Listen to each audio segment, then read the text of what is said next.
कहा जाता है, कहते हैं ना।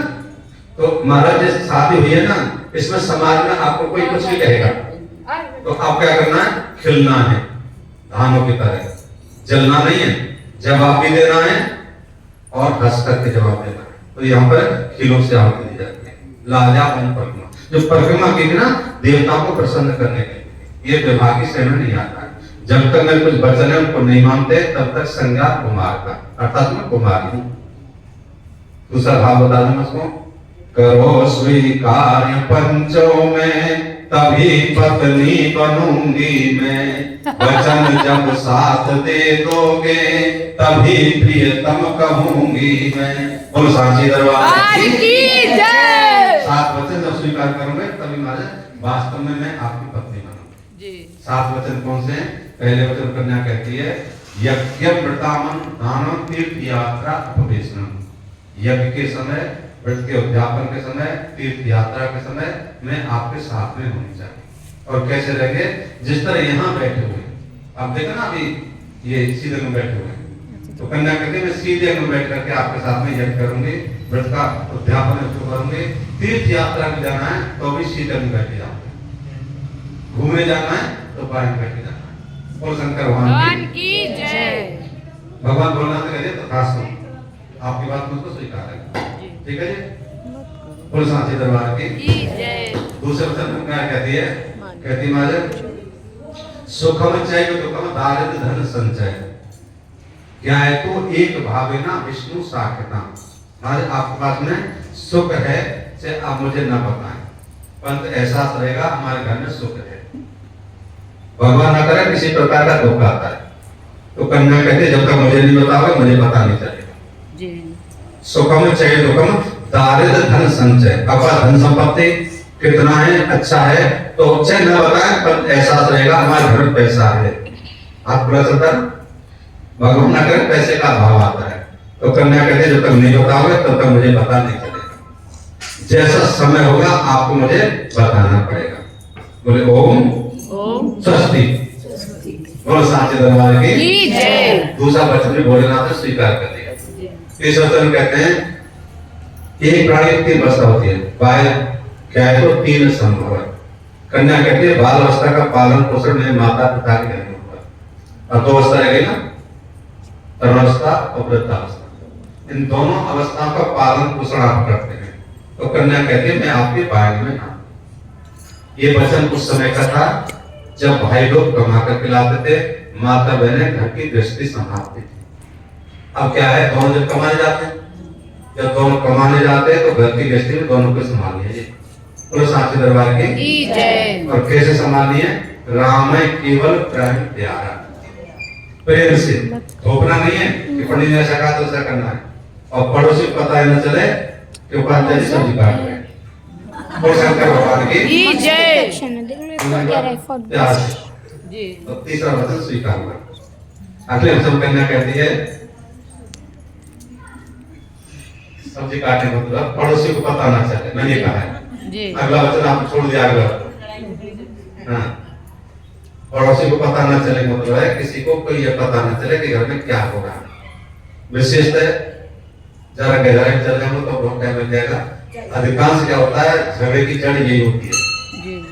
पड़ोसी को पता लग गया ना, जरा सा चेहरा पढ़ लेते हैं, क्या जिसका मन उदास है, क्या हाल, कुछ गड़बड़ भाग रहे हैं। बहन क्या बात है? बहन क्या होती है, दो बात तो नहीं बताएगी पर सारी बात पूछ ही लेती है। अब बात तो सही है, तो नहीं बताएगी, किसको बताएगी? और जैसे बताते हैं ना उसको पता लगता है वो, और उसमें नमक मिर्च लगा करके घुमा फिरा के पहुंचा देती है कि तुम्हारे तो ऐसे वो कह रही थी। तो वहाँ क्या होता है फिर, और झगड़ा बढ़ जाती है। कहने मतलब क्या है, बात समझ आ गई ना? मैं जो कहने का बात समझ आ गई। और सांची दरबार की जय। अगले वचन कन्या कहती है पासाया माप क्रय विक्रय संभव। गृहस्थी होती है उसमें चल या अचल संपत्ति खरीदी जाती है, बेची जाती है। तो कन्या कहते हैं कोई चल या अचल संपत्ति आप खरीदते हैं और बेचते हैं, अपने घर वालों की माता पिता की सलाह है, बहुत अच्छी बात है, उसके लिए मना नहीं करते। आज से क्या है, आपको मेरी भी सलाह लेनी पड़ेगी, क्यों मैं आपके घर की सदस्य बनने जा रहा हूँ। अगर वचन स्वीकार करते हैं तो मैं आपको भाई बनाते हैं। भगवान भोलेनाथ से कहते ऐसा ही कोई बात करते हैं किसी? अगले वचन में कन्या कहती है, अभी देखना 3 परिक्रमा में तुलसा जाग से रहती है, और 4 क्या हुआ, भगवान भोलेनाथ सालगाह में चले थे। तो कन्या कहती है अर्थ धर्म और काम, इन 3 की मालिक मारे मैं रहूं। वास्तव में घर में जो लक्ष्मी आती है ना, स्त्री के भाग से आती है।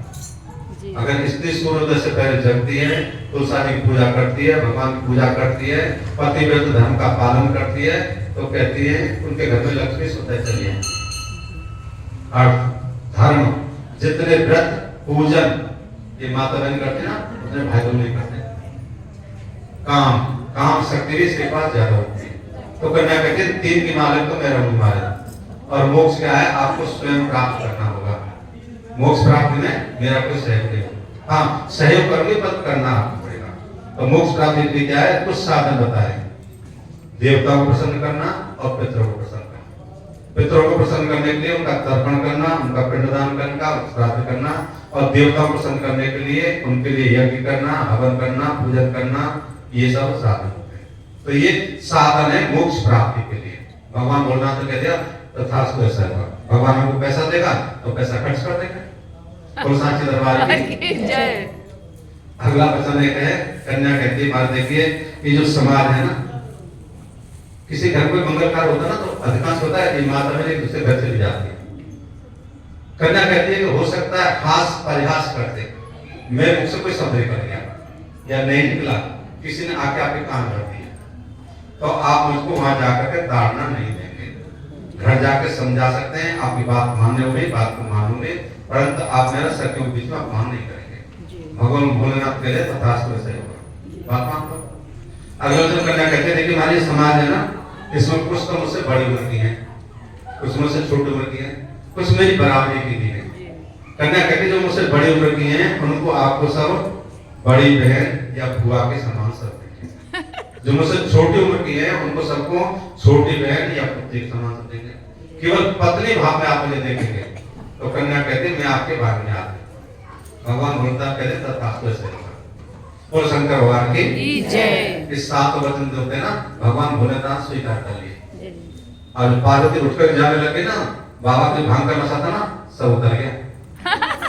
देवी अब तक तो मैं बुला रहा था आपको प्यार से जी, प्यार से आज तो निकल रहे थे। अब क्या हुआ, आपने इस 7 वचन मांग करके हमारे बीच में दीवार से खड़ी कर दी है जी। जिस तरह आपने 7 वचन मांगे थे ना, मैं भी आपसे 7 वचन मांगता हूँ जी।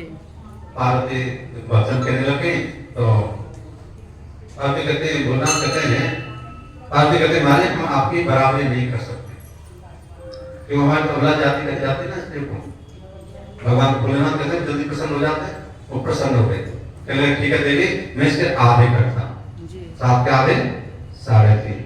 4 वचन वरमोदय के हैं, सुनेंगे ये क्या कहना चाहते हैं। ये कहते हैं उद्याने मद्यपाने पितृगृहे निवेशने आज्ञा भंगो न कर्तव्य बर्बाद चतुर्थम। उद्यान कहते हैं जंगल को, तो वरमोदय कहते हैं आप जंगल में अकेली नहीं जाओगे। क्यों? अब तक जितनी घटना घटती है हमारे पुराणों में, स्त्री जब अकेले होते ना तो कोई ना कोई दुर्घटना घटती। और आज तो खैर योगी बाबा का राज आ गया है।